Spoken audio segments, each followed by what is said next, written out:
Welcome to the Bucky call tonight, which is November 19th or 20th, depending on what continent you're on.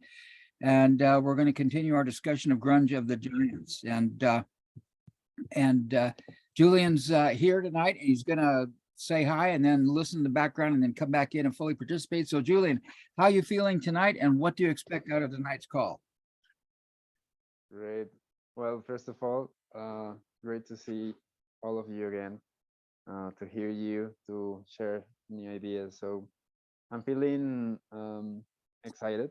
I'm feeling um, hopeful to be able to engage with you back again. I'm also lowering my, um, how do you say that, my expectations, because I need to again get back on track and get on the rhythm.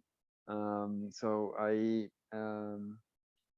think that that approach will be able to help me. Usually I will be making lots of questions. Maybe I'm making more because of not participating in the previous ones, but hopeful that it will be fun anyway. So thank you, and let's go with Susan. How do you feel today, and what do you expect? And I'm going to keep listening to you, but I'm be on the background. All right. Thank you, guys. I feel happy to be seeing all you lovely gentlemen and excited to get back into Grunch of Giants and figure out more connection. Manu, how are you feeling and what would you like to eat out of today? I'm feeling good. I'm feeling happy. Julian, welcome back. Joe, I saw your face, but I can't see it anymore now. I don't know where you are, but the five of us are here and we are here for a reason. And the reason is that we are excited about continuing to study the Grunch of Giants. And we left last time with the rights law and the inception, germination, gestation, metabolic rate quartet. Let me call it that way. So I'm looking forward to again look into those, understand them, and see how they can help us understand the quagmire and the problems that we're facing today, and how do we position ourselves to be effective, positive contributors to progress. That's what I expect, no less than that. Joe, how do you feel? What do you expect? I feel pretty good. Sorry I'm late, everyone. I'm still not used to this time change. It's kind of odd. It's like I thought to myself, oh, it's 11 o'clock as normal. And anyway, it's only been what is this, the third week that we're doing this? So at some point I'll probably catch on right around when we switch the clocks back. But any case, I'm feeling okay. I'm excited about Grunch of Giants as well. It's just kind of getting a little bit more into what we discussed last week, where we left off with, talking about Bucky structures and why they didn't necessarily make it to the market. Maybe they were just ahead of their time. Had some very interesting discussions recently about just how housing hasn't evolved in general, and that maybe there is such a demand for housing at this particular moment in time, and that there is a homeless crisis in the United States, that maybe this is the time that these types of ideas, these prefab type of homes kind of finally make it to the market.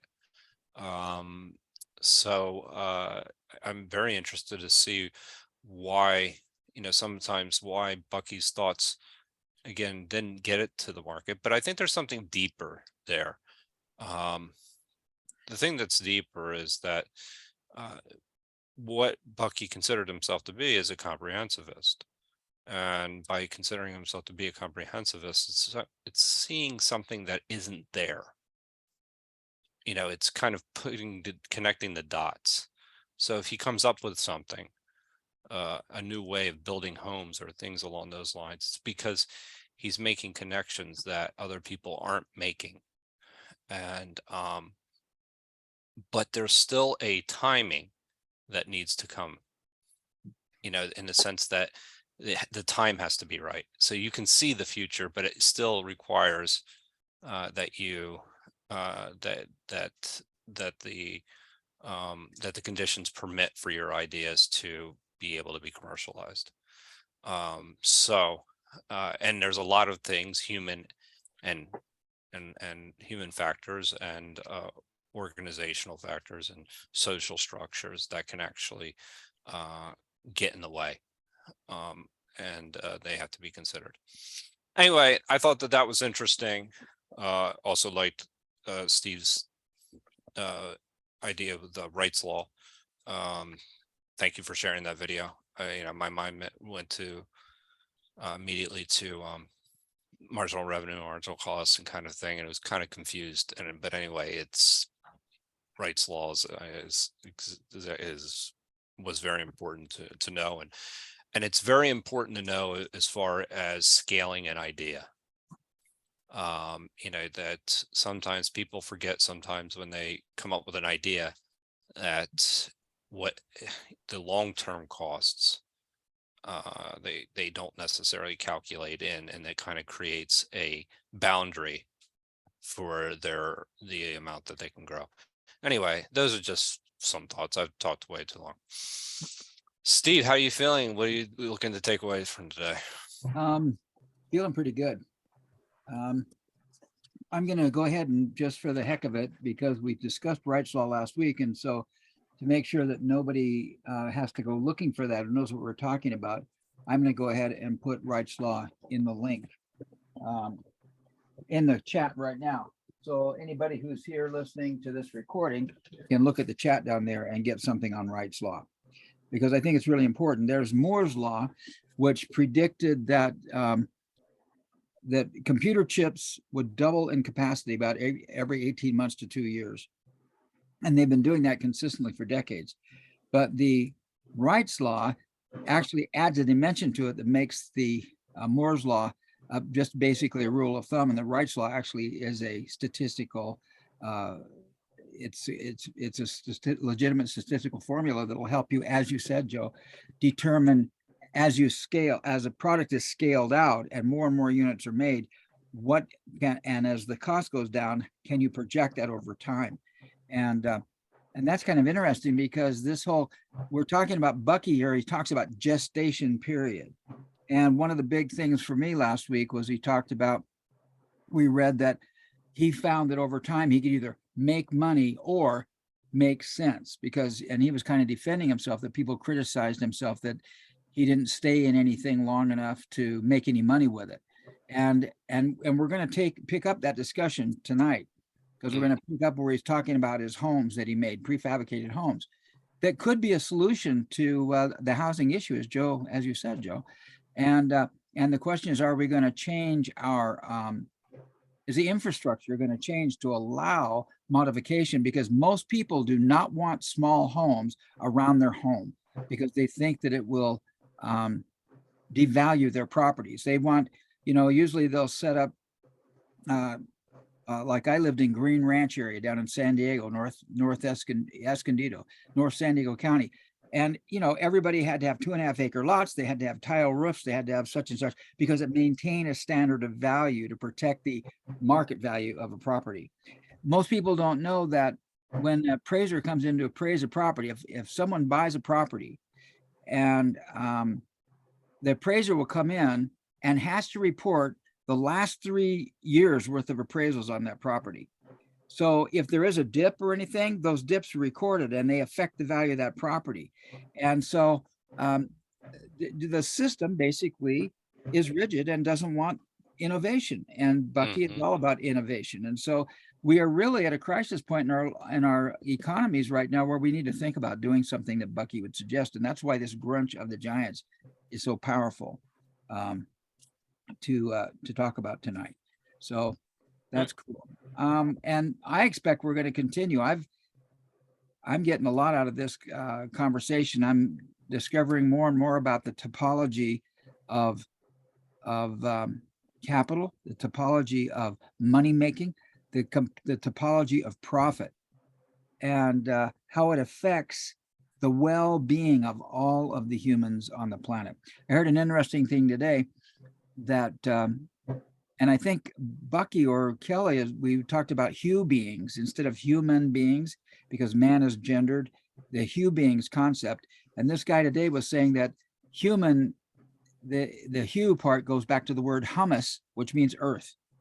And so hue beings would be earth beings, but I also understood that hue is also a Chinese word for God or something. That's what I understand. So isn't that interesting that in English, humus, and by the way, Adam in the Garden of Eden, the Hebrew word for Adam meant dirt. So it's kind of interesting, humus and human and Adam and dirt, and then this ability of becoming of the evolution of human beings. And this could bring up Noah Harari's book called Homo Deus. Didn't he call it Homo Deus, which means idea of human beings actually becoming more like gods, right? Because of all our technologies and stuff. And Bucky sits right in the middle of that saying, look, are we going to be stuck in our old ways? We're going to go on to something new. Sorry, I'm so ranting on, but we'll do that. So Well, go it's ahead. interesting. One thing I just would like to add is Yeah, that, you know, please. if you think about this, one of the things that, you know, Wright's law kind of gets to, as does Moore's law, and as does ephemeralization. This idea, ephemeralization is just focused on mass, right? Doing more and more with less and less. Whereas you start to do, you look at Wright's law, it's just talking about doing more and costing less. And you think about Moore's law, it's just the it's about computational progress, which is kind of in line with more with ephemeralization. So it's just interesting to think about how Bucky's laws, you know, kind of are in that realm, you know, in some I think, thinking that goes together. Joe, the general idea that I understand of all of this is what can you stuff in a unit of anything? Right. And because learning, knowledge is more metaphysical than anything else,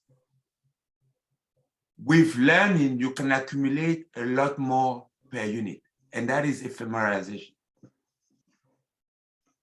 So the cost of failure is less. You can fail more and more and more.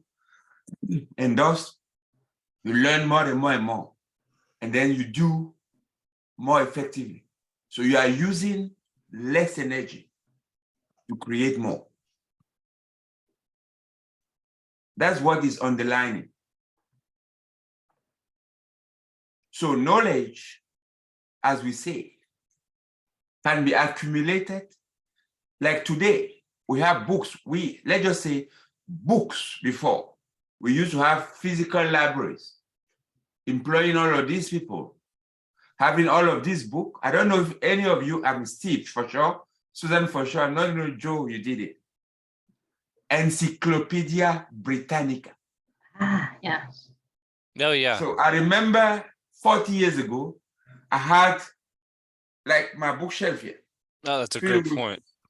30 volumes of things as bigger than the Bible, encyclopedia. And I bought it. I was very proud of it. Right? That was the sum of the knowledge at that time. And it could be physically represented by that. Then came Moore's law with chips, more and more. And today, what is it? We have servers, right? Hosted anywhere in the world. And then we have all of this knowledge. I mean, it was said in, what year was it? It was 20, I don't know what.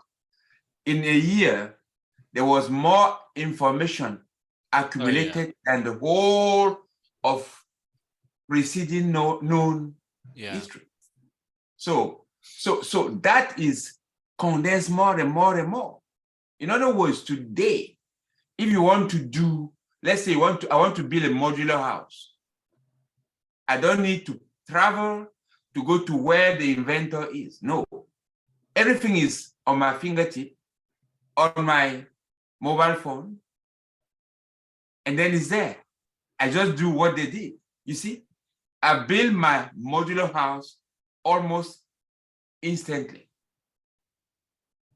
You get me? Yeah. So that's what it is. So the amount of information, that is the amount of bits that is accumulable into a small space is huge. And that comes from what principle? Basically, is radiation.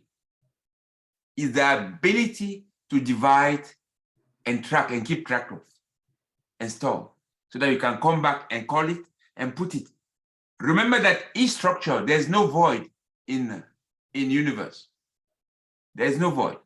Every structure that you have has dense and less dense, nodal and less nodal points or patterns within the structure, right? Otherwise, how will the vector equilibrium collapse into a double tetrahedron? How? Is because you have the structure that we see expanded in vector equilibrium, and inside there are spaces interspect which are less dense. So within the whole stuff, you can expand and contract. Now, in your maximum expansion, depends on what is the power of digitization of that. What are the points that are there? And that is information. So we could also say the sum total of all the information of nature could be condensed in a point. We've not yet reached that, but it could be. I can perform that. Right, let me stop my rant. No, it's good. Especially, I loved the Encyclopedia Britannica example have- because that is an excellent example. Yeah, I just put some. I notes in- mean, yeah. and it's ahead. actually, again, it's using less mass for, something and you're using less and less more resources, because this is, remember, this is all countering Malthus's, hypothesis that, the world didn't have enough resources. Yet, Yeah. Bucky was saying there's plenty of resources. You just have to use them wisely. And we always In a regenerative forget way. one side. When we go in terms of power of doing less, there's always behind it the computational power that allows us to quickly rebuild patterns, right? Right. So the power of discernment, in actual fact, is not just dividing, but it also is a duality of dividing finite, but having the capability of putting it back together in a different form, in a different combination, quicker also. And where our problem is that we are on that, the power of dividing, and we forget that somebody can capture the gravitational part of it and control everything. And that's why you have these titans of technology today. Somebody brings the idea, he built it on the shoulders of giants before, and then he say, oh, it's him, and he want to evade. All of them, the guys, the top 5 guys. I haven't heard it from Warren Buffett, but all the other guys, they have more or less plans to escape. Oh yeah, The idea is that they can I'm reading a escape book about that. our common destiny. All of the young guys, I haven't heard it from anything, everybody say anything about Warren Buffett, but all of those, Bill Gates, No, Elon Musk. that's a real. Jeff Bezos, Mark Zuckerberg, and all these guys, they believe that they can escape somewhere. There's actually, you really, there is a book that I would recommend, and I'll put it in the chat. At another meetup that I go to, actually the author was there, goes into details about this. And I'll just put it in the chat in a minute. But about how, yeah, I mean, obviously and it's just recently people like Peter Thiel that just they're applying for citizenship in all these different, there it is, Yeah. citizenship in all these different places. They do plan on escaping our like common deaths, essentially. That they feel like everything's going to go to hell, that this is a real thing. Yeah. Cool. I found a reference to that if you have an Encyclopedia Britannica from 1911, which is the 11th edition. Evidently, they started publishing them in the 1900s and came out with renewals every year. It's a 29-volume set. It's worth $3,000, and it would fill 29 books behind Manu's head there. So it would probably take 2 shelves over there. And I can remember my dad back in '59. I moved in, my stepdad, and he was head of the Atlas Missile Program. He had a 1945 set of 1945 Britannicas.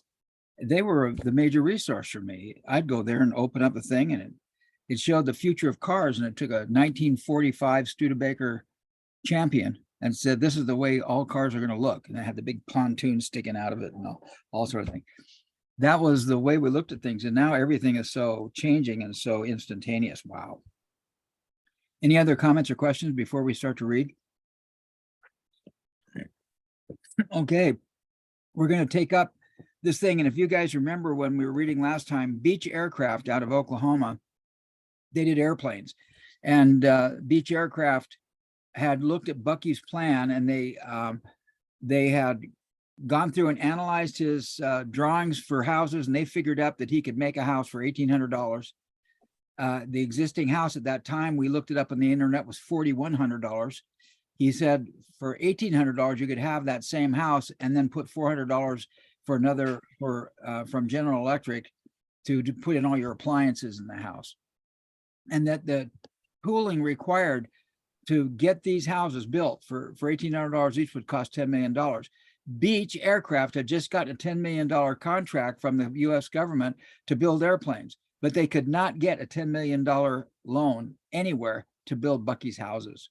And we actually left off down here, but I think it's important to start from here because we get this idea of gestation period. What's required? Where's the resistance in a system that stops us from moving ahead? And I think if we start reading from right here, it'll give us a good indication of what we're up against. So Joe, do you want to read tonight? I'll trade off with you, Joe. I got it. Yeah, Sure. I'll trade off with you. Why don't you That start? works. The first speech-produced Fuller House was widely publicized. Soon 36,000 unsolicited orders, many with checks attached, were received for the Fuller House. At this point, it was discovered that no distributing industry existed. The general building contractors had none of the complex tools for the several one-day deliveries of the dwelling machines. None of the building codes would permit their erection. The severest blow of all was that both of the National Electricians and Plumbers Organization said that they would have to be paid to take apart all the prefabricated and pre-installed wiring and plumbing and put it together again, else they would not connect the otherwise ready-to-live-in house to the town's or city's electrical lines or water mains. They held exclusively of the official license to do this by long-time politically enacted laws. No banks were willing to provide mortgages to cover the sale of the Fuller houses. Yeah, let's pause and see any comments or questions there. Notice he calls them deliveries of the dwelling machines. He called them dwelling machines. I think that's kind of cute. It's, I think one comment here is worth noting that it is so difficult for a new idea to democratically kind of propagate, because you have all playing in a spherical multiplicative ways. One, the incumbents, their resistance, right? And their priorities. Second, the government and their regulation. And third, the people themselves and their prejudices. I'm talking about the potential customers, the prejudices of, oh, that's just an idea, it can't work. So when you multiply those three together, it's like finding an oil well that is producing somewhere, what we call a wildcat in the oil industry. A wildcat would be where you come, there's no history of drilling. You do your geological work, you do your geophysical surveys, you interpret, and then you find a chance, a spot somewhere, and then you want to go and test it. In the oil industry jargon, exploration, it's called a wildcat. And it's really dicey. That's what awaits new ideas. So the challenge is not easy. And we've seen it with solar energy. We've seen it with aeolians. We've seen it with many, many things. Yeah. The right play, surely today in the transition, for example, fossils have a role. If fossil were just reserved for heavy loads, right? And the other energy favor for, let's just say, lighting of a house, transit in town, and things like that, it could work faster. But when you have political and strategic and between country considerations, it becomes a quagmire.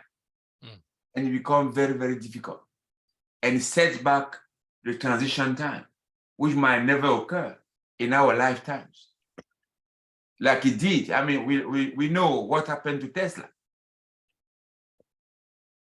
It took at least 50 years after Tesla's death for those ideas to come back and try to do again. Do you agree with what I'm saying? Yes. Cool. Any other comments or questions? Any follow-up on that? Okay, yeah, okay. go ahead. No. I mean, I agree with Manu wholeheartedly on this. It does show you the difficulty of change. It does call into question one of Bucky's other predictions in Utopian Oblivion, where he talked about how political systems would not be able to get in the way of innovation at one point. And so it does seem like political systems can and will often get in the way of innovation. Now, that being said, they can also spur innovation as well.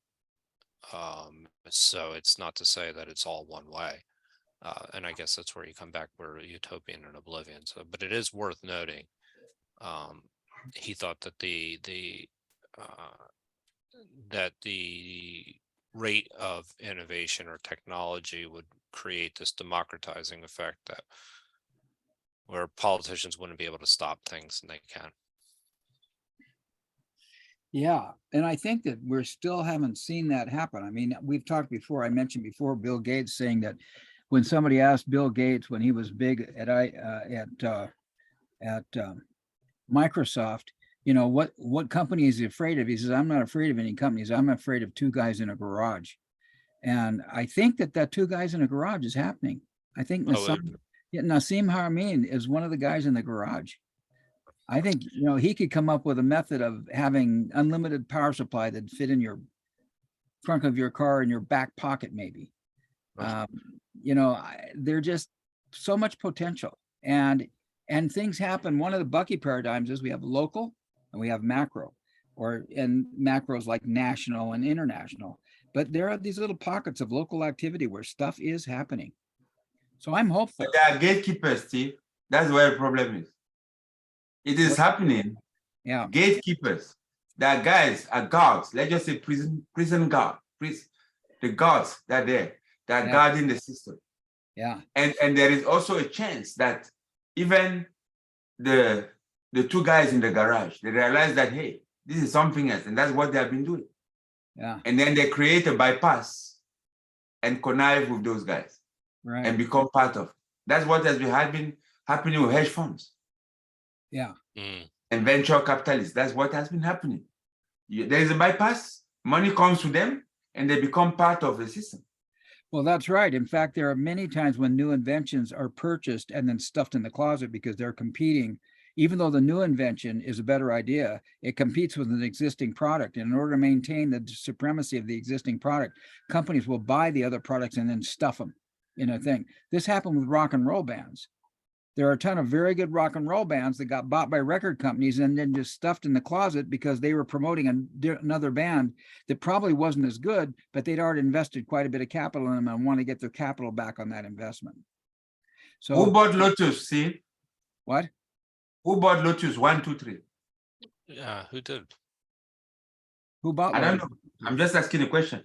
Well, put it Because at out. one point, Lotus was, Lotus, it was wait, there 1, before 2, Excel. Lotus Notes, are you talking about? Yes. No, Lotus 1, 2, 3 was a spreadsheet before Excel. Yeah, that's right. It was bought it it? also was an email program as well, if I remember correctly. I Right? just did a Google. IBM. Lotus was IBM did that. surpassed I by knew that. Microsoft in the 1990s and never recovered. Oh, wait, Exactly. Lotus was surpassed by IBM purchased Lotus in 1995 and continued to sell Lotus offerings only officially ending in 2013. The CIA is still on Lotus Notes. Yeah. They So really It are, was good. Lotus was good. at least 10 years ago. Well, there's another program by Ashton Tate called Framework, and it was fan-freaking-tastic. Yeah, I remember Framework. I used Framework for years and years. Microsoft came out with the WYSIWYG stuff, and it was Microsoft 3.0 before I dropped Framework, because until Microsoft 3.0, I could not run two applications at one time on my computer. And for 10 years, I'd been using with Framework. I'd be doing spreadsheets in the middle of my Word documents. The trouble was it wasn't WYSIWYG. It wasn't kerned. It wasn't the beautiful font that Mac came up with, right? And then IBM copied it, right? Microsoft copied that beautiful kerned font that looks like a printed page. Back in the old days, it was all Courier font and everything was equally spaced. And if you want to know what it looked like on a page, you had to wait for 30 seconds for the stupid machine to generate a printout. And that's where I was with Framework. But finally, I switched over to Microsoft at 3.0. What were you going to say? I said that was actually Bill Gates' genius. Bill Gates' genius is much more commercial than technical. What he used to do is that he have a product that might be interesting, and releases a version that the public use and submit, bugs, correct bugs, and he takes it and appropriates it. Yeah. Right. So Yeah. the public never had the benefit of, solving the bugs of a product. Yeah. So it was the bugs. You were so happy to have a product that appeared cheap. You use it, and then these technique guys, they will come in, test it, program it, look at where the bugs are, fix them, and then submit those fixes for free to Microsoft. And Microsoft will fix, releases next edition, and then continue gathering. Not only do they have added people who are buyers of their product, but they have their contribution for free. And they used to make more money. That's how they were exponential company. Right. And Susan, you started to say something a while ago, so I'm going to call on you before we leave this topic. But It was Go just the idea that who has the political clout has changed over time. So when Bucky is speaking, it is a time frame where unions are very powerful. And so there is actually this piece where labor makes a difference. And then I think we've switched now to a point where, gosh, they're almost ready to be done with the citizens and the labor and the unions and such. They're, they, I guess, realized during COVID that they needed some people to keep the economy going. So they were willing to almost approach a universal income sort of idea. But unions don't really hold any weight any longer, that I can tell. Yeah, and I think that started, frankly, with Reagan. He was the president of the Actors Guild Union. And I thought, Right. oh, good, let's get Reagan in for president. And then he got in there, and when the FAA, Then they went on strike. when they went on strike, he busted the strike. He busted the union and said, hey, we're going to just hire anybody, which was, I couldn't believe that Reagan did that. I mean, he was president of a union. And so, but Bucky points out that the unions were the ones that screwed up his house because they demanded to take apart and put back together the electrical. They did not want to, they didn't want those houses out there. And I know for a while when computers came in, when musicians had a union, and if a guy came in with a synthesizer, he could play violins and he could play horns and do all these things, and would come in one guy and handle those three things. The musicians union required that if a computer put horns on, they got paid as horn section. And if he put on, put on the violins, they got paid for violin section. So the unions have done a lot to hold things back, kind of, Yeah, they've been on both sides, and I think They've been on that's both probably sides. Yeah. important to see that they can be both, Yeah. productive and Well, protective. I'm sorry, forgive me. No, I mean, unions, there was a time that, look, that people were shot for not working. Yeah. I mean, there's the Homestead examples, right? Yeah. And unions were then formed as a way to counter the titans of industry, which I actually, you have to support. I mean, they had children Yeah, working, child labor. I mean, and I remember my mother saying she had scarlet fever. Her father came home and the inspectors go to the house and they said, don't tell them because your father can't go to work. And if you have scarlet fever, and it was part of a union, that helped them, get some of the benefits that eventually, that did away with some of these things where if you didn't work for a day that you got sick leave and things along those lines. They had use. What happens is, though, like anything else, is that power corrupts and they get integrated with management and things along those lines. And then they just have a way of focusing on maintaining power versus actually servicing workers and maintaining the status quo. Right on. That's the bigger issue. Mhm. Anyway, I decided I wasn't going to show you this. And I actually, do you guys know what this is? This is an Osborne computer. This is before IBM. I owned one of these. It was 27 pounds. It looks like a sewing machine. I used to carry it around airports. This thing I could get on the internet at 1800 baud. Those right there are 7-inch floppy disks. And you'd run the program on drive A and you'd save the data on drive B, and it would save half the time. Yes. This was a CPM, this was a CPM operating system. And before IBM, before Microsoft. And then all of a sudden Microsoft came out. And so IBM and Microsoft started to be a big deal. Osborne was selling computers like mad. That is like a 7-inch screen right there, a 5-inch screen actually.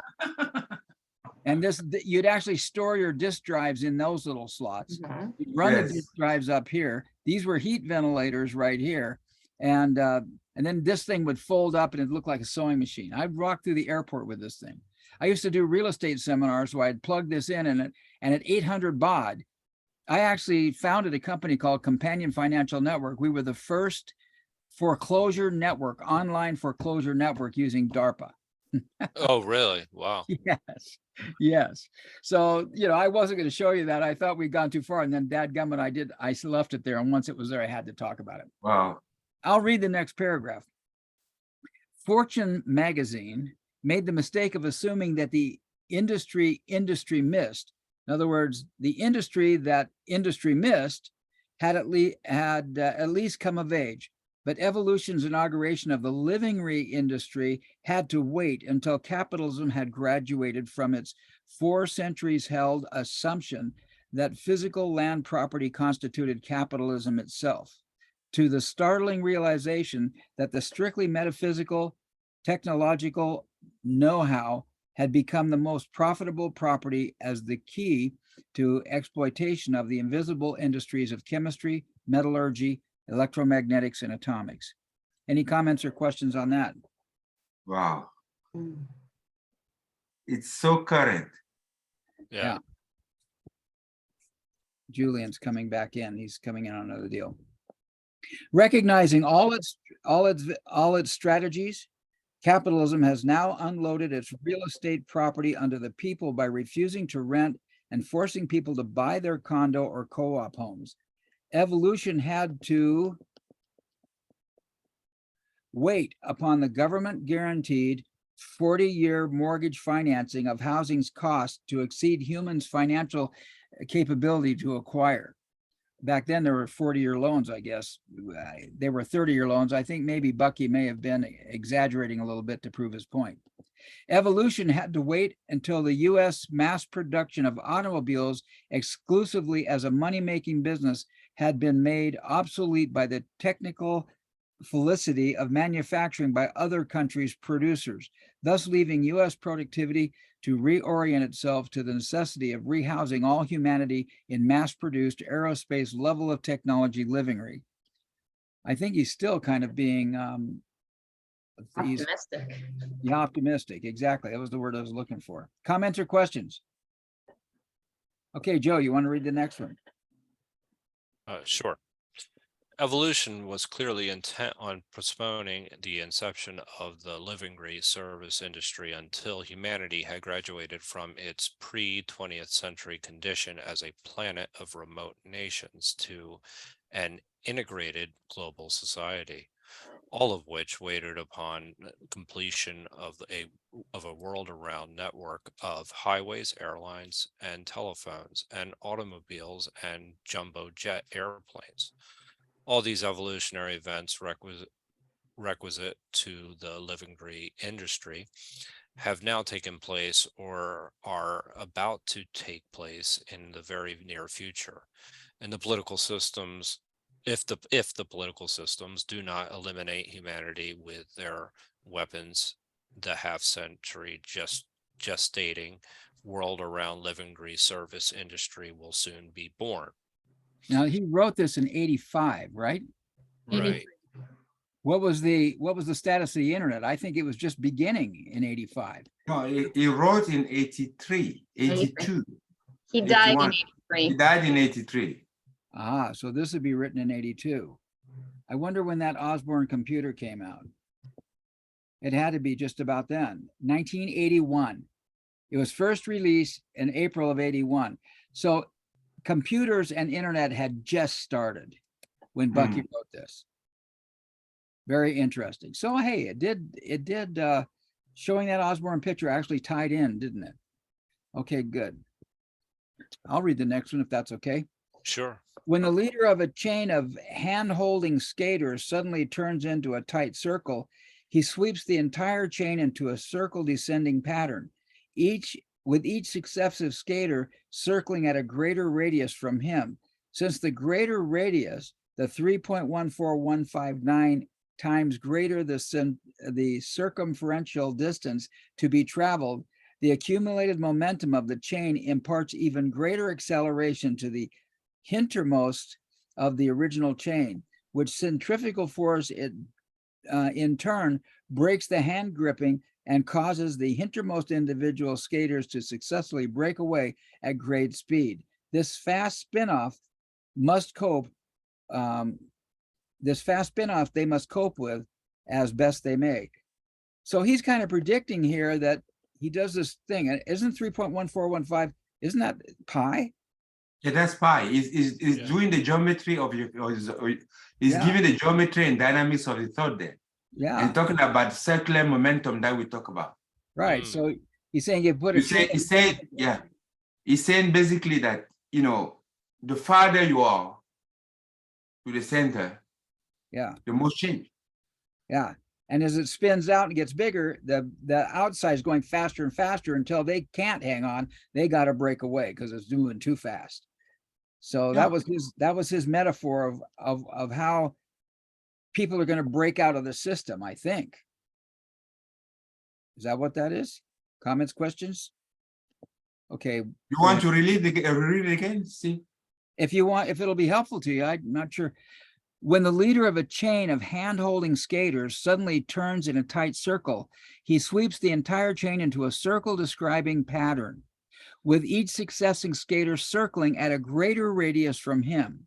Since the greater the radius, the 3.1419 times greater the circumferential distance to be traveled, the accumulated momentum of the chain imparts even greater acceleration to the hintermost of the original chain, which centrifugal force in turn breaks the hand gripping and causes the hintermost individual skaters to successfully break away at great speed. This fast spin-off they must cope with as best they may. And the they, of course, is I think, existing capitalism, the service industries, right?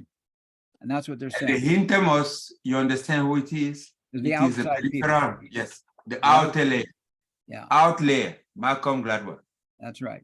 What? Say that again? Outlayer, Oh, outlier. Yeah. outliers, Okay. outlayers. Cool. Comments, questions? Okay, Joe, if you want to read the next one. Somehow the circles of Where relevancy does came into my change? head You remember an expression that we always have. Where does change appear?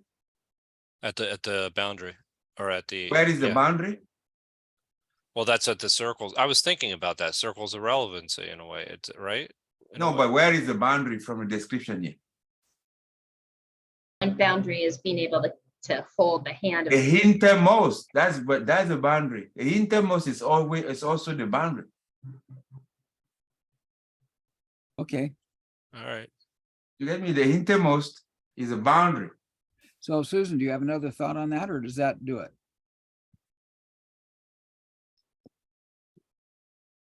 Don't mean to put you on the spot. When a physics teacher wishes to demonstrate the fundamentals of wave behavior to his class, he often fixes a secure hook onto the wall that fastens the end of, for example, a 10-foot long piece of rope to the hook. Then, going to the other end of the rope, he pulls it not quite tightly, leaving just a little slack in it. He then wipes the rope end. He whips the rope end. Thank you. Sealing word, then floorward, followed by a final jerk sealing word. Am I saying that correctly there? Yeah, I Sealing think word. so. Yeah. Anyway, this whips a wave into the rope. This wave goes all the way to the wall. This wave goes all the way to the wall hook when it turns around and returns to the teacher's hand and stops.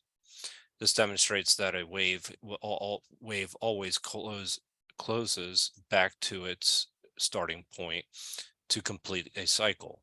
If the teacher leaves more slack in the rope, the wave has greater height and depth lengths. Yeah. Cool. Okay. Yeah. Well, we all did that in elementary So mechanics. I was about to say grade school. Yeah. And there are some great graphics on this, animations on that in the web, where you can see how a vibration starts down here and hits a fixed point and then comes back the other direction. And then even if they start to overlap and how they cancel each other out, it's a great principle. I'm not sure what he's trying to do here. Why is he doing it? Why is he saying that? No idea. But it's showing, is demonstrating the same thing that is said up in there. Here is showing what you call stationary waves. Because when you have when you hook, you take a rope like this, you stretch it, and you fix it to two ends, and you pull it up and down, it's going to start doing that. And many wave patterns are going to appear, you're going to see them. Yeah. And because energy travels the rope to that boundary, bounces and go back and bounces. That's what it does.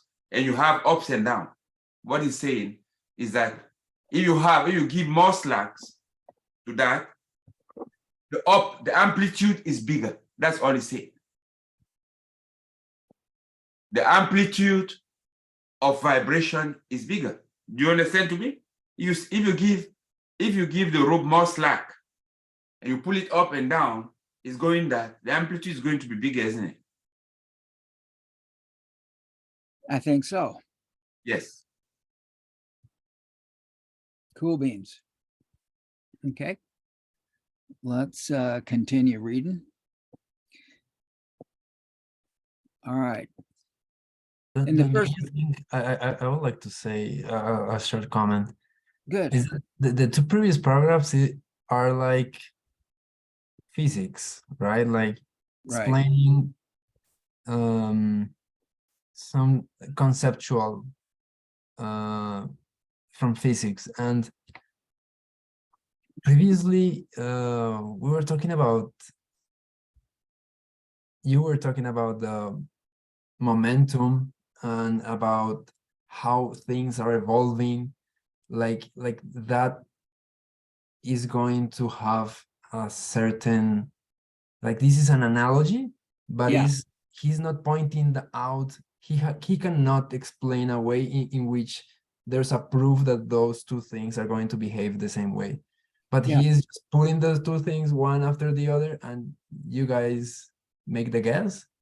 Is something that you can also identify, like, is that something he's trying to do? Like, it's curious that he wants to put such a detailed explanation about the radius, about 3.1459 times greater. Like, he wants to be really specific into something that, if you take into another context, the service industry, the technology evolution, that's not something that you can measure 3.1459 times. Like, it's hard, right? Well, just read, Julio, just read further. You're gonna Mhm. see what it means. Oh, okay. Yes, Yeah. let's go to the next paragraph after that, that of physics teacher. I agree You're gonna with you. understand what he's I saying. agree with you, Julian. I think that he's trying to show that that's pretty soon there's going to be enough momentum from people demanding things that'll break the chain. And he describes that in terms of a skating metaphor, and here a whip, a rope vibrating metaphor. And I don't get it either. I mean, I don't get specifically how he's trying to apply those. And so, Let's read, Steve. yeah, we'll To me, continue it's to very read. clear. In the first million, just read that one. Well, I don't think In the we fir- have the physics teacher yet. Yeah, we did. No, we did it. I Oh, just we did did it. it? Yeah, okay, Yeah. good. So, in the first million years of humans on planet Earth, we have the phase one ice skater spin-off pattern deploying humans to unknown, remote from one another lands. In the 20th century, we have the phase two physics teachers waves returning upon itself to complete its cycle. You understand First- that now? Yeah, he's trying to tie them together there, Julian. Do you see that? No, he's just saying that from deployment, right? They were original. Let's just take the metaphor that everybody evolved from Africa. So in Africa is a tight circle, and then we started spinning, right? And we are deployed. We break away. We go different directions, right? Yeah. We go Southeast Asia. We go northwise. We go different places, and they evolve. So we go reach that first boundary on that side. Now we bounce on it, and during the 20th century, we came back to full cycle. That we realized that we are all on this planet Earth. We are beings, and we're here for a reason.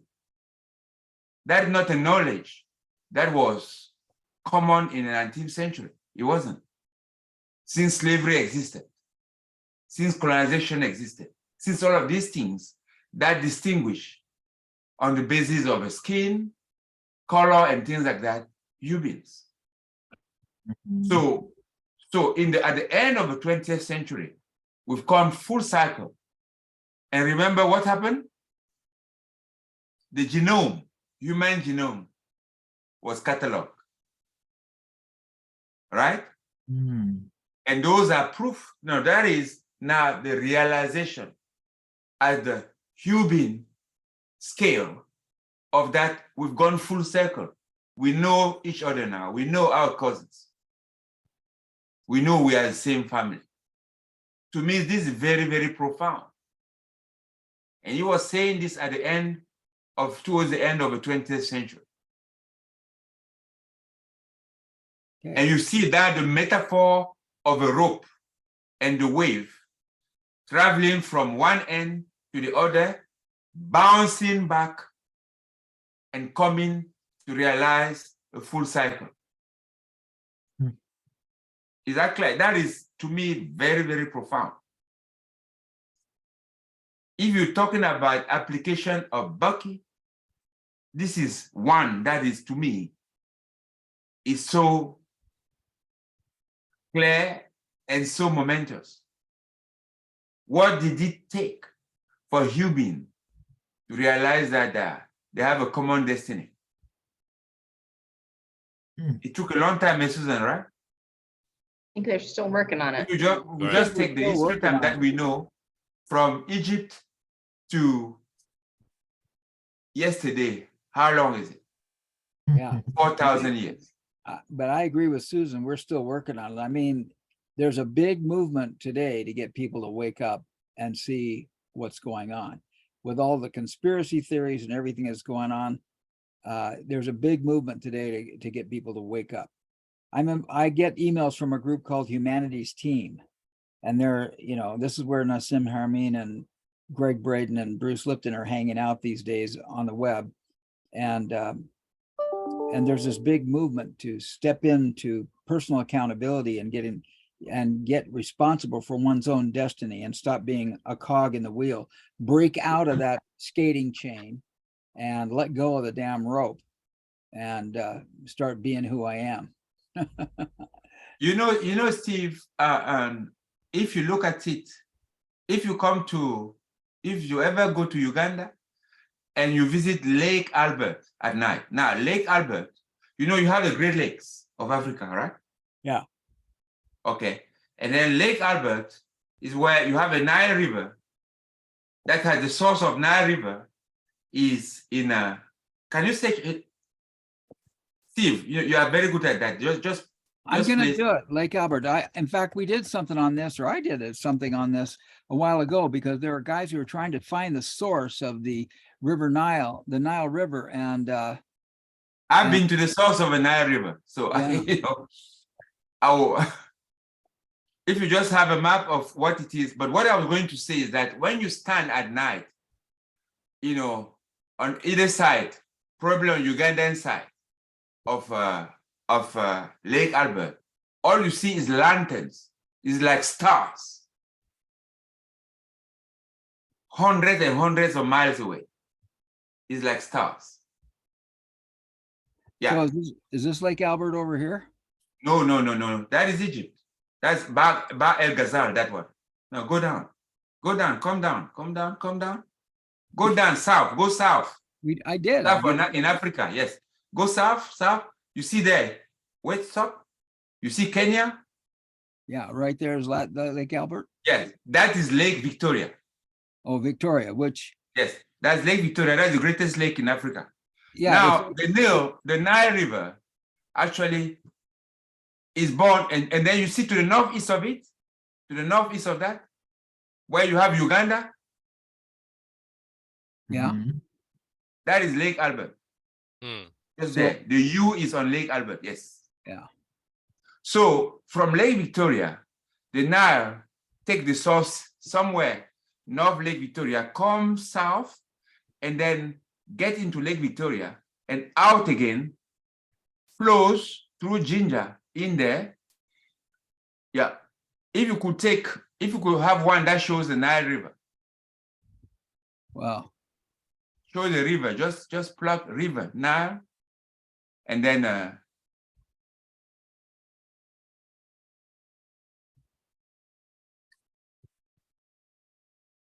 I don't know. There's the Red Sea, Nile River. yeah. Can you show the Nile River?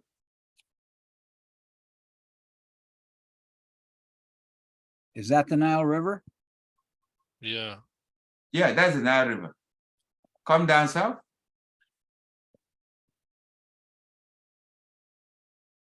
And then east, east, east, east, east. Continue. Yes, continue to Uganda.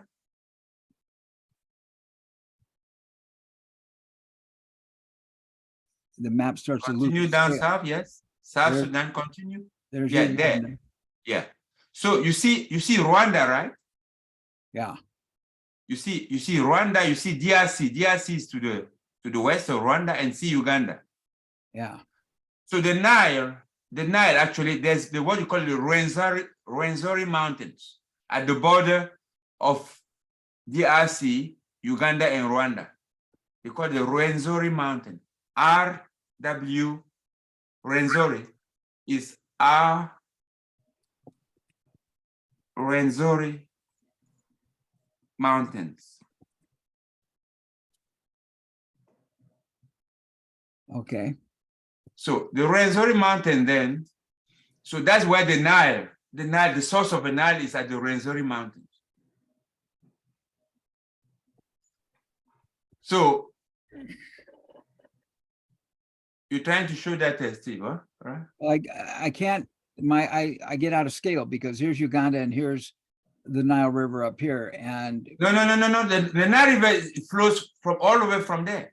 all the way from here Okay. down Yeah. through here. Yeah. Let's You just can show kind you of see it. where you have Uganda, where you have Rwanda. You see at the southeast of Uganda, southwest of Uganda, there's Rwanda there. You see Yeah. all the lakes. Does it go into Just Kenya? stop there. See? Stop there. Hmm. That's good. Just stop there. Right. Okay. You see the mountains. You see where is written Butembo, right? Yeah, Okay. And then you see the ridge, you see the mountains there? yeah, we're talking about right up in here. Yeah. So those are the Rwenzori Mountains here. Right? Okay, So the Nile flows from there into Lake Victoria, okay, to the south of Lake Victoria, then come north of Lake Victoria, come out into Ginger. There are big falls here in Ginger, here. So the Nile comes, there's a depression. You see that where Kampala is. You see Kampala? yeah, On Kampala. the map of the map, Steve. On the map, yes. Right. Take There's- off that search. Okay. You see Kampala there. Right? Oh. Right, Hmm. No. I didn't say you should blow it up. Okay. You see Kampala there. So Kampala, you see the blue is Lake Victoria. So the Nile comes in. You see the dotted line. You see the dotted line? No, I don't. Lake Kyoga? not a line between Lake Kyoga down right through here. Now I That is see the it. Nile. That is the Nile flowing. So the Nile comes from the south here. You see here, and then come into the lake here, and then come there at Ginger. There are falls like the Niagara. It falls, right, and continue north on the plains to Lake Kyoga. This is just swamps. This lake here, and it goes up north and here, when it comes to the fork, you see here, there, it comes there. You come into another fall here. You see this point here, where you have a Park Watch. Do you see Park Watch to the west? On top of Lake Albert. Yes. So the Nile comes there. You see that dot there. Yes. The Nile comes and falls into what you call the Murchison Falls. Right? It falls here to the south here. Here, you see the entry of the Nile there. Do you see that? Do you see the blue? The blue getting into the lake here from the east? Yeah, Yeah, that's the Nile. All right. You can see the Nile flowing here. yeah, And then it falls. This here is called Murchison Fall, where you have that arrow. It's Murchison Fall here. Yes, where you are showing. Okay. It falls into Lake Albert and ebbs north, right? Goes into Patchwork. Now it's getting out of Uganda into Sudan, into South Sudan. And it goes up north, north, north, north, north. That is called the White Nile, right? It's still the White Nile, the Nile that came from Rwenzori, thousands of kilometers away. So it continue north, continue, and then here it received the Blue Nile from you see here. No, continue. You see Kajo Keji? Kajo Keji, yeah, there.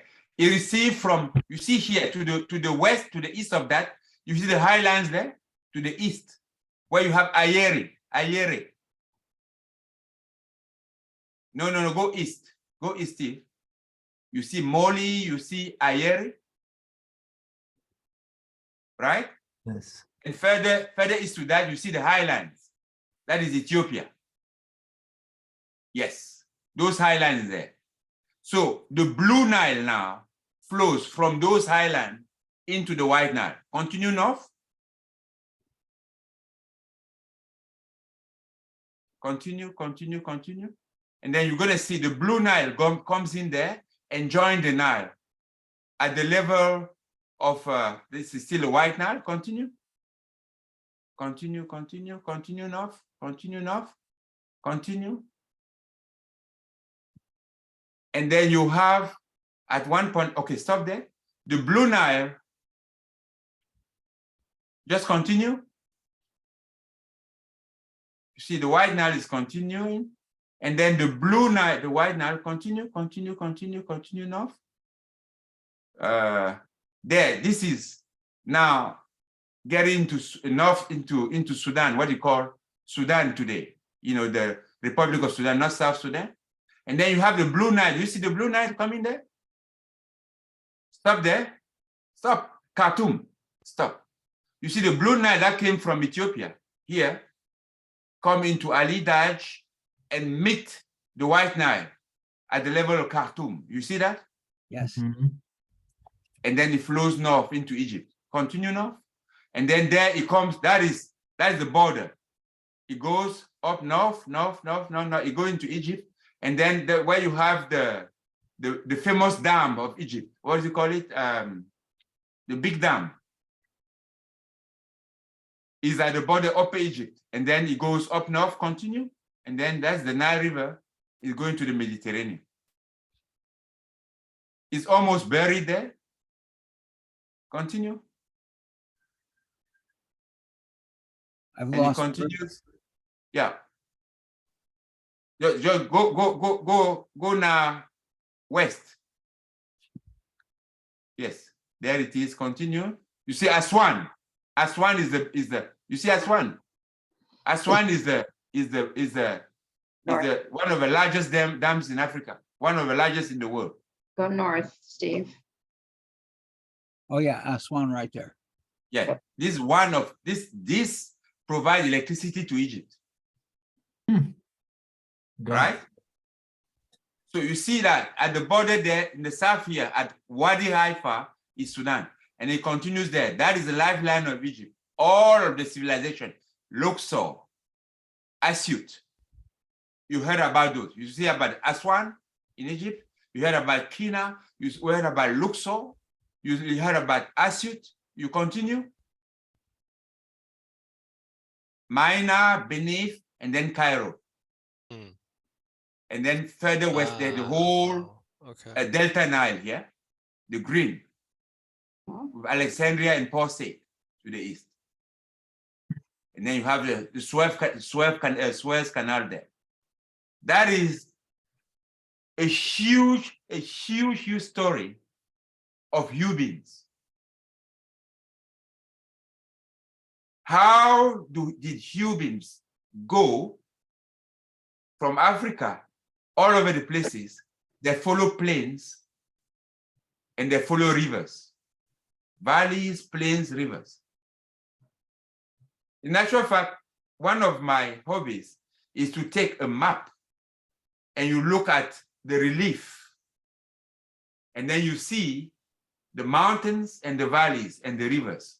Right. And you try to superimpose that to the migration of populations. Quite Yeah, that is interesting. pretty cool to see that. What do you do with the maps? I To have see a how the map, migration of the actually. pop. I have a map.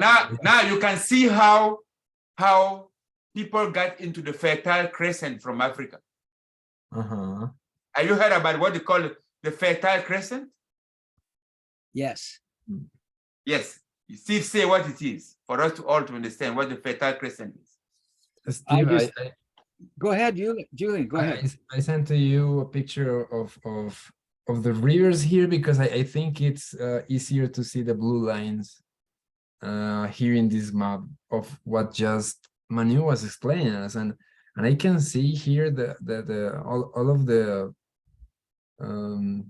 cities he was mentioning. So maybe just a quick glimpse, so maybe Manu is easier for you to explain it also there, like it's a quick resume. It's in your mail, Steve. I don't know if you already got it. No, I was just trying to explain, how humans evolved from the rift, actual fact, in Africa, and how they move. The other way to moving is to follow rivers like the Zambezi. You get into Mozambique, and then you follow the current that are circumvening the earth. You know, there are currents that are equatorial, that are like in latitude parallel to the equator, and there are also north-south current and south-north. Mm-hmm. One that you know is a Gulf Stream that goes from the Gulf of Mexico to England. There's another one that goes still from the Gulf of Mexico, but southward on the Pacific side, and it goes south. That's how you explain, for example, how the colonization by humans of places like all the Pacific, South Pacific islands. How do we go?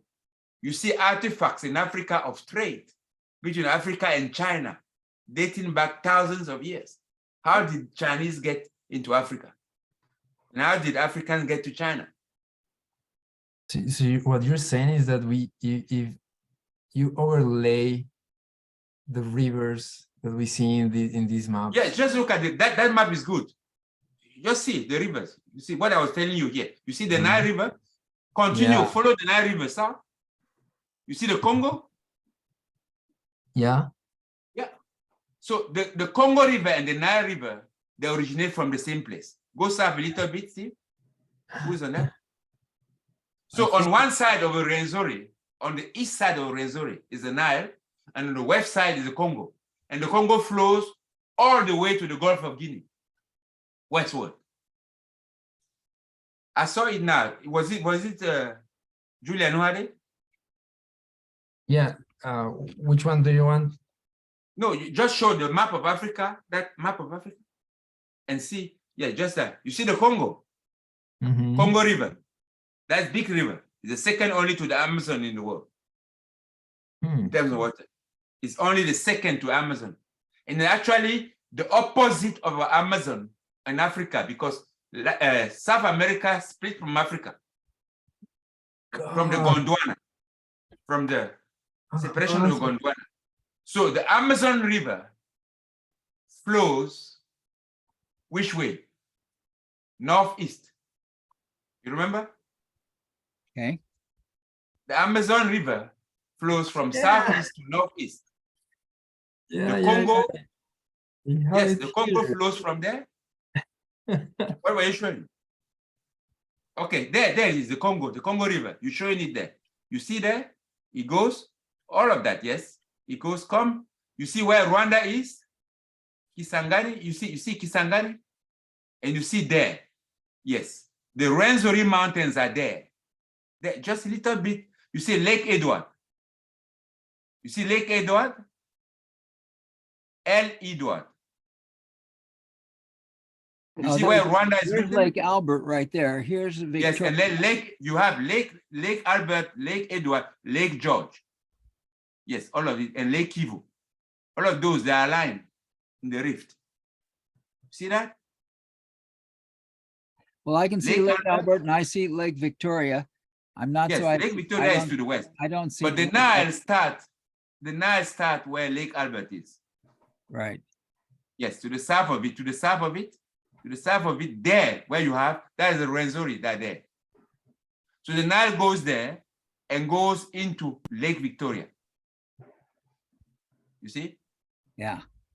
Come into Lake Victoria and go north, there like that, and fall into Lake Albert on the Murchison Falls. And then ebbs like this and go north. And then you can see from Ethiopia, the Blue Nile. You see it? There's the Blue Nile right there. Exact. So you have a White Nile that comes from DRC and the Blue Nile that comes from the highlands of Ethiopia. And the two meet in Khartoum and continue south, continue north into fertilizing the plains of Egypt. So all of this, Sudan, North Sudan and Egypt depend on the Nile. They It's kinda depend like on the Utah- Nile for water, for fresh water. Utah, Nevada, Arizona, California all depend on the Colorado River. Right. That's it. And you understand now, you see the Suez Canal that the French built there, that the French did there. It was for commerce because it's so cheap, you know, because the Europeans were the center of world commerce, the dominant powers of world commerce in those days.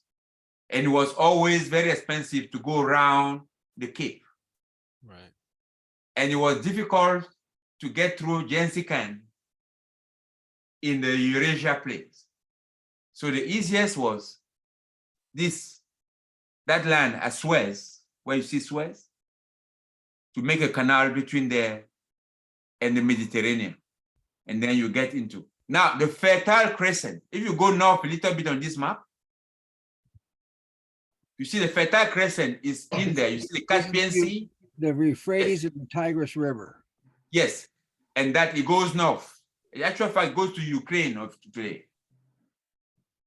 You see the Ukraine there. You see Odessa to the north of Black Sea. You see Odessa? I see Georgia. Yeah. Georgia, and go north a little bit, just. No, I it want doesn't. just the end of it's- this map. Okay, but you see Black Sea. You see west of the Black Sea. There you are, where you have the hand. Yeah. A little west of it is you have Georgia and then you have Ukraine. Ukraine there, where you have the rivers there. No, not there. That's Romania. Odessa. You go. No. Odessa. Love Georgia. Northeast. Yeah, you have Georgia there, and up North Georgia, you have Russia, and then a little bit north is Ukraine. Yeah. There, okay. right there, it's not far. Yeah. If you see on the top of the image, it's Odessa, like the half. Like you can read only the bottom of the. Yeah, you that's see part of Odessa. Ukraine. Odessa That is part of Odessa. Ukraine. is Ukraine, Yeah. and that's where the Russians are occupied. Crimea is just there, the peninsula of Crimea. Where you show it, that's Crimea.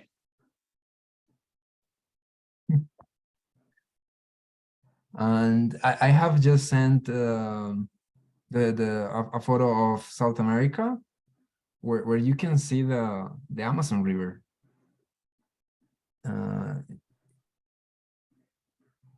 There it is. So what you're saying, Manu, is something that I've never thought. Like, yeah, the rivers are connected. Yeah, you see the Amazon River? Mm-hmm. Yeah, Exactly. Amazon River is the correspondence westward to the Atlantic fracture, North Atlantic fracture, to the Congo River. You see, if you take you see Recife, Salvador, Recife, Salvador, at the east. Yeah. Yes, if you take that, you come and put it onto the Gulf of Africa, it Mhm. corresponds exactly. I knew Yeah. that. I knew that. in If the you take, sixth grade. from Belém, right? All of that, round it, you come and you just Squish it together. yes, put it together with Africa. Africa is there. That's it. Yeah. But Africa, exactly. But Belém doesn't matches with the Congo River. No. That I haven't said so. I've said to the fracture of Atlantic, the opening of Atlantic, the system, the west system and the east system. Africa is east. America, if you show that, push west. Okay, you see that? You see, okay, you see this? When I was in the Right, fourth look grade, at I this. saw that. This Yes. hump goes in there. Yep, exactly. Yeah. And that is part of the same forest, equator. Yeah. Mhm. You see? Yeah. And I never knew that about the Congo River flowing this way and the Amazon floating that way. Very No, cool. the Amazon flow doesn't flow like that. The Amazon flow from the south, you know, where you have there, yes, and Yeah. ebbs down and then go out through the Guatemala, Venezuela there. The Amazon come out to the sea in Venezuela. But it flows from there where you are now. You have sources there, and it goes and then around like that and goes there. Yeah. Mhm. That the Amazon, it comes out actually. You see Suriname.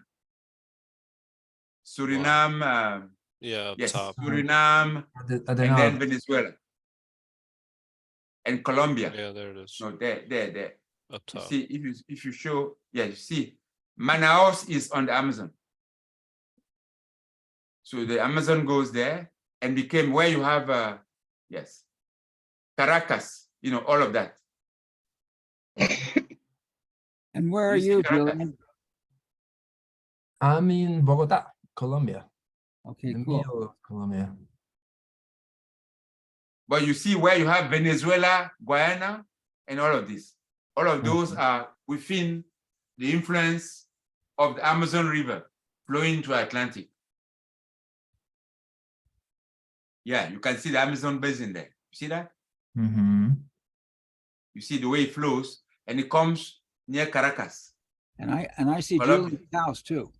Yeah. Yeah. You're But they are looking at not there. They're highland. Bogota is high compared to, you can see on the, Right.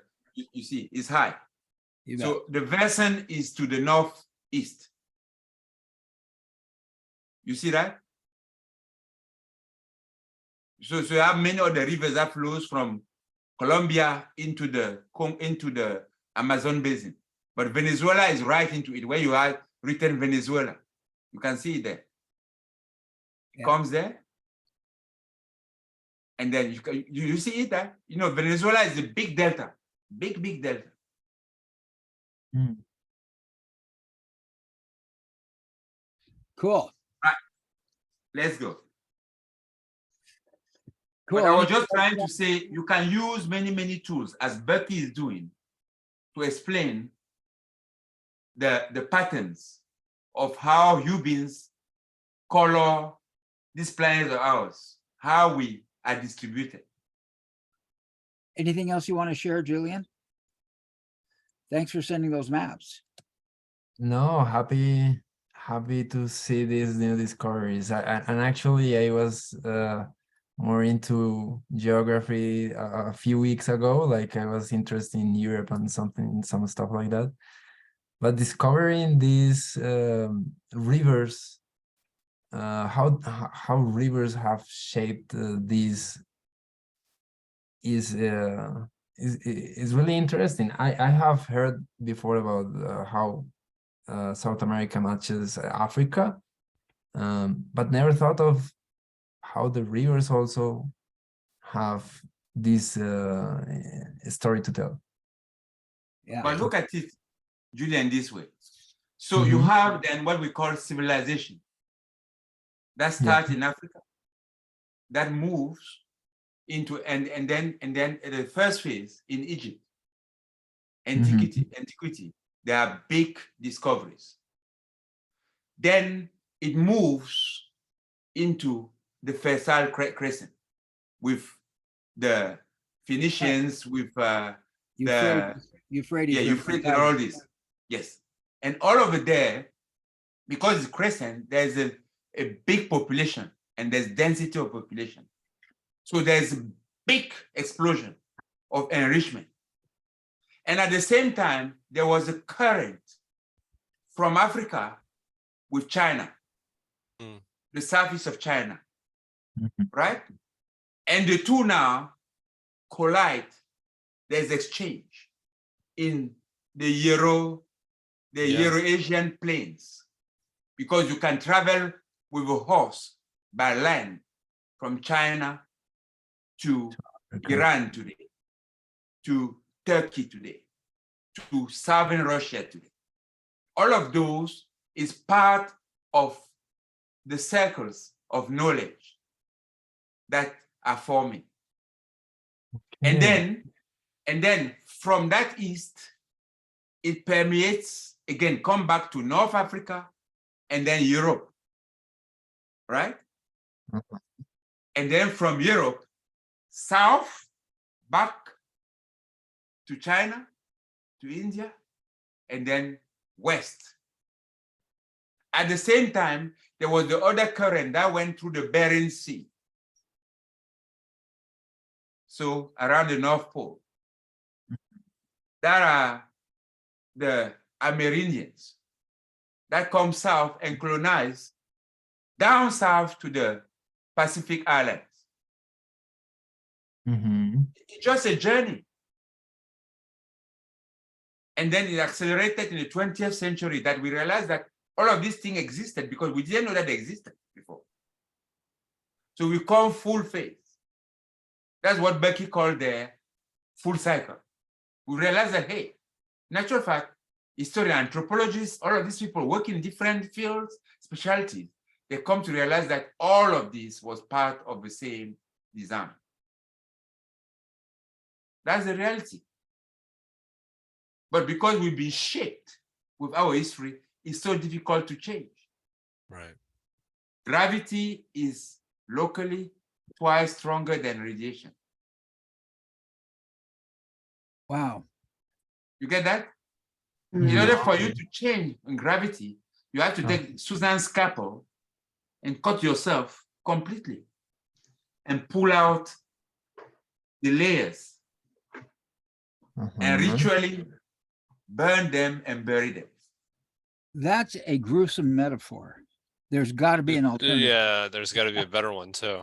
I'm a little lost on that. Susan, if but Susan you knew have I to would- imagine, it is as strong as that, because if gravity is that strong, it has to be gruesome to undo it. Yeah, but if Susan knew you were going to do that with her scalpel, she wouldn't let it out of her hands. Yeah. It wouldn't happen. But you imagine, this is all imagination. You imagine that you are doing Who it it's being done to. because it is metaphysical. Yeah. Well, How really do you good. change? Why do we have so many difficulties in all schools of wisdom, of knowledge? We always know that it's very difficult to change. That is one constant. Gravity. It's very difficult. And Bucky says, by 13 is finished. All hope is almost lost.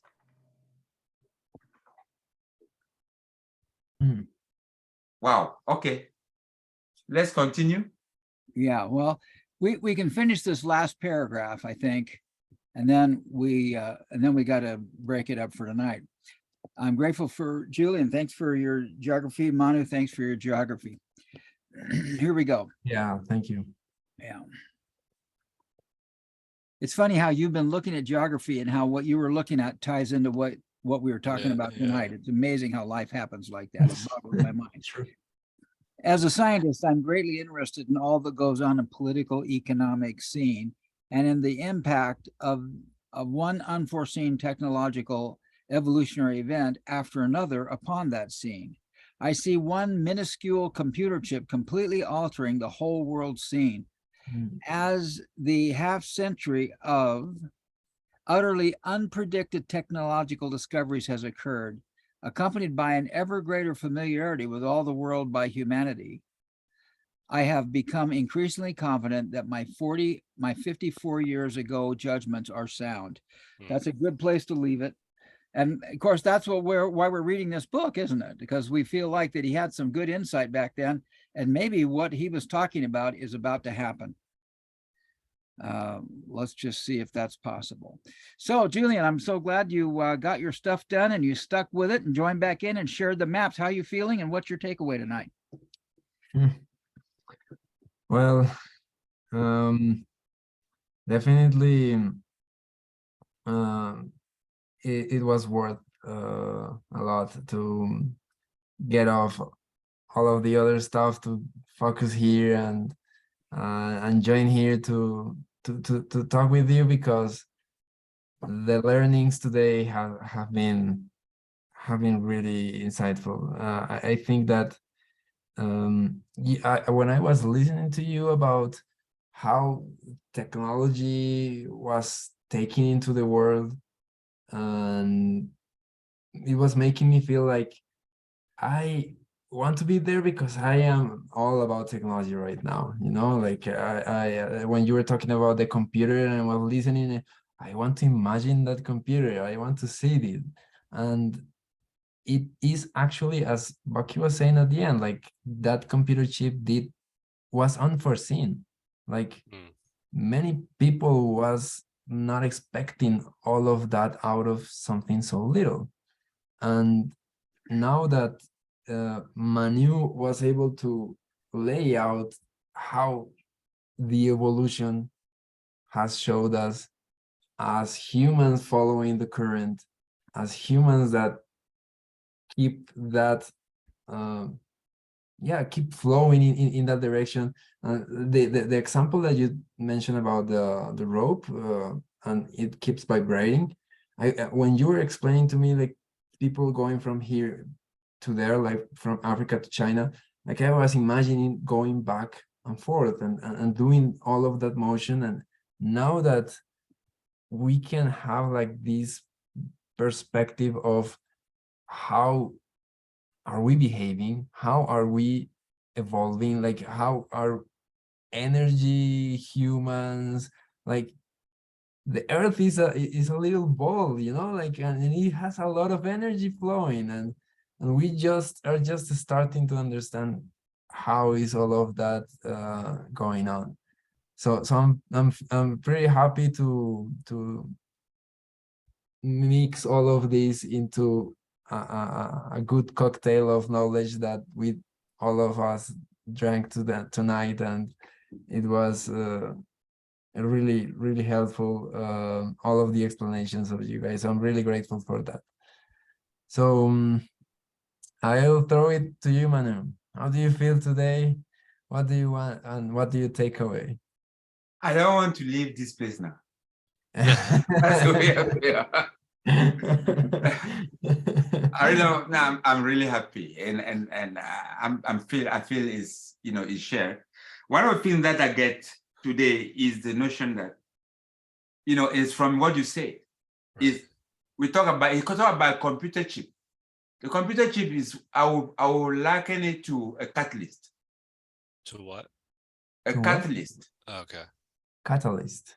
Yes. You know, we are all passenger on a common ship, on a common journey. We are all cogs of the same wheel that is turning, right? And we are allowed to play, but we have to play by the rules. Or even we don't play by the rules, there is a feedback to correct us, right?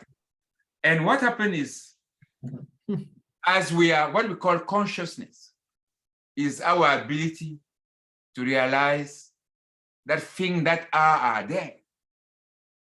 I repeat, consciousness is our ability to be able to realize and to feel that things that are there. So things have been happening unbeknownst to us. And they happen to a critical mass. And then we have that knowledge that we are progressing painfully, but we are learning. And then the chip is what lighten all of that to allow the full blow out of energy of that phase to come out and permeate us and be, call it domesticated, unknown to us, and be able to use. But it was there. You can't say that in 1948, that's when everything came like by magic, like a wand. No. Shockley in 1948 actually benefited from all the experiments that were before him, from all the knowledge to put together that transistor. And we honor him by saying that the transistor were put together by Shockley, right? But it is something that has been in the making. Right. Exactly. You call it destiny, I wouldn't call it like that, but I would say that we are not makers, but participants in our destiny. We are players on a set, a tapestry of life. That is. So that's the biggest thing I take. And then I take again the power of Bucky to be able to try to align, to explain the social by the scientific. It's not ideological into say, this is one track, that's the other track. It is saying that if these things are different instruments of the same orchestra, surely through those windows, I can see part of the inside of the orchestra. That is our universe. And that is how it evolves and how it is evolving using all of those. And that I wouldn't shirk into using one to explain the other or vice versa. And that's what I take from here. If you really want to apply Bucky, as we say, we have to be able to eschew our ideologies, right? And try to be equanimous into accepting things that come from either angle of our observatory and use them for the betterment of where we are, or how we communicate, how we influence, how we reach out. That's my takeaway from here. Susan, how do you feel? What do you take away? Amazing. I feel happy to be with you, Manu, and I don't think I can get anywhere near as big as you just got.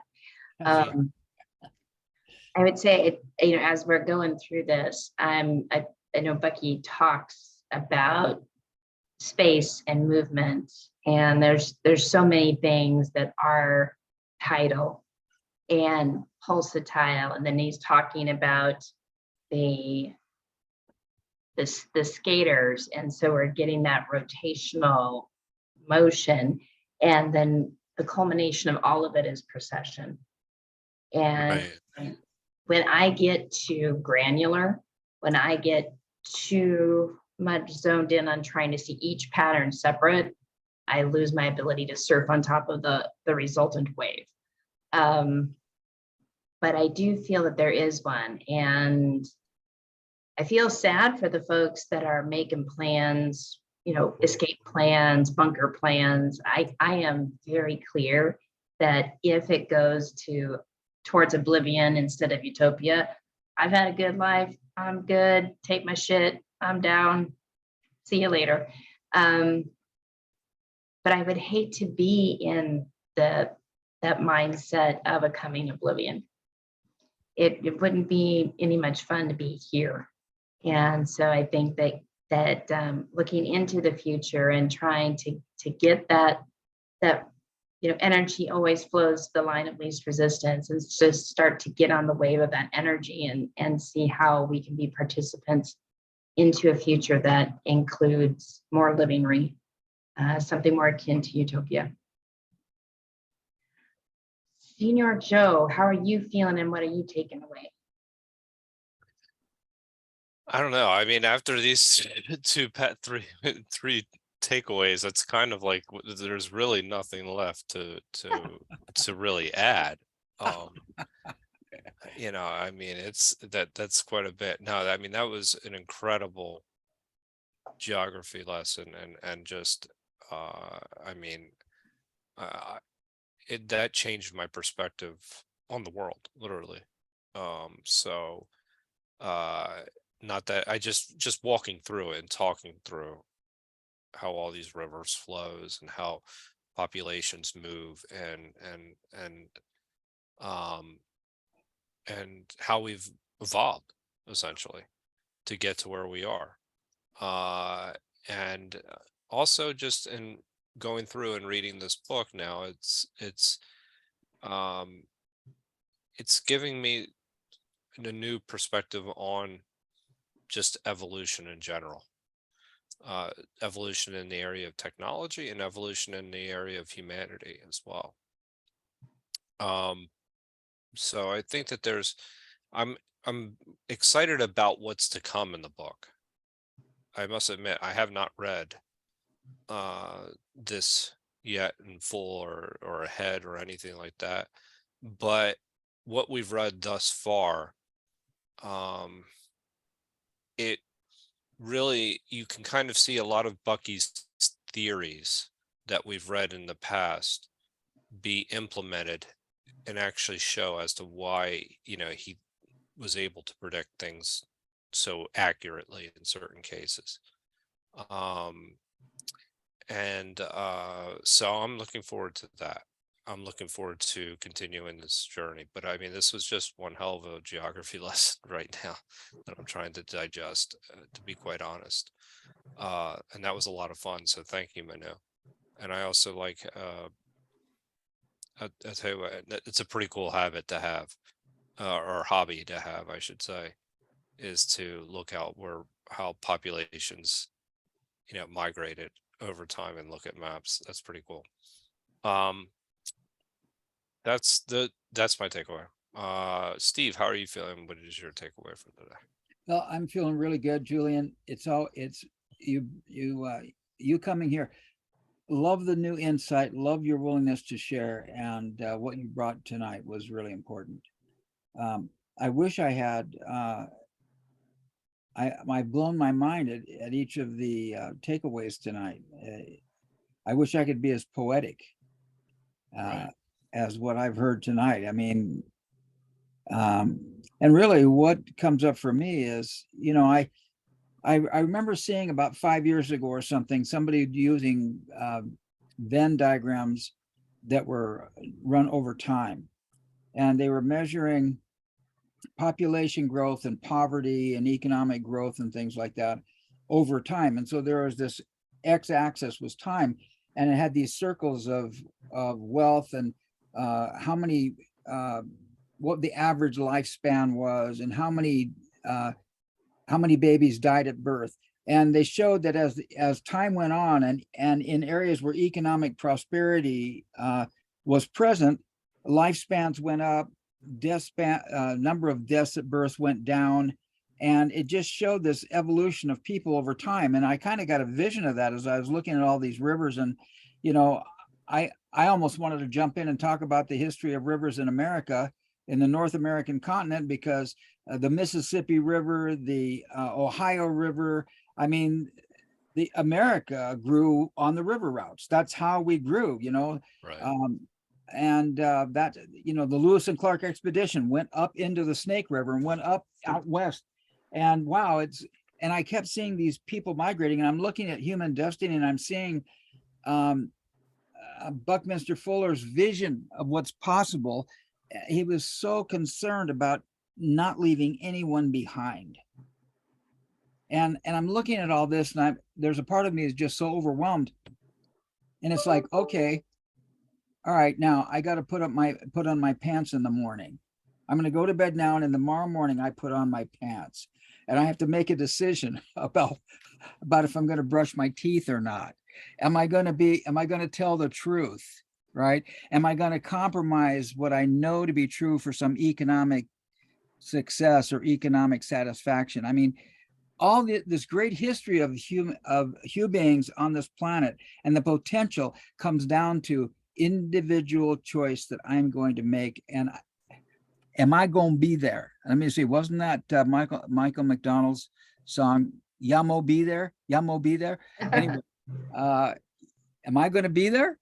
And I got to just make my decisions every morning and just do what I can. And somehow my personal integrity has to relate to all this. So I'm going to be very thoughtful as I leave this call tonight. I'm grateful for everybody being here and for your guys' energy and insight. Thank you, Julian, Joe, Manu, and Susan. And Susan, don't give Manu your scalpel. We don't want to see that stuff. We just don't want to see what he's gonna. We don't need that metaphor. All right. I want to see him muster double the energy of gravity so that he can radiate. Really good. Okay, everybody. See you all next week, and I guess It's a perfect landing, Steve. It's well good. flown. Good.